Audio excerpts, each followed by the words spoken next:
జనగామ జిల్లా బచ్చనపేట మండల కేంద్రంలో మరుగుదొడ్ల నిర్మాణం చేపట్టేందుకు ప్రభుత్వం నిధులు మంజూరు చేసింది. ఈ క్రమంలో ప్రధాన చౌరస్తాలోని సల్లన్న, Janagama in-charge DPO Anil Kumar, MPDO రఘురామకృష్ణను పరిశీలించారు.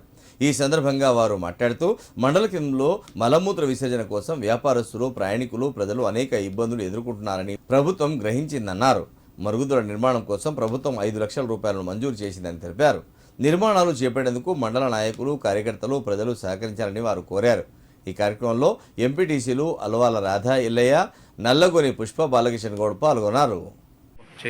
బచ్చన్నపేట హెడ్ క్వార్టర్లో ఎంపీ ల్యాడ్స్ నుంచి 5 లక్షల రూపాయలు కమ్యూనిటీ టాయిలెట్ కోసం మంజూరైంది.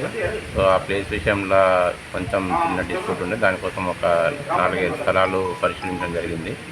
సో అందరూ ఏకాభిప్రాయంతో వాటిని కూడా త్వరలోనే ఒక కొలిక్కి తీసుకొచ్చి సంతలకు వచ్చే వాళ్ళందరికీ ఉపయోగపడే విధంగా అందరికీ నిర్ణయం మేరకు దాన్ని తప్పకుండా అందరికీ ఇబ్బందులు లేకుండా అందరికీ ఆమోదయోగ్యంగానే దాన్ని నిర్ణయం తీసుకుంటాం.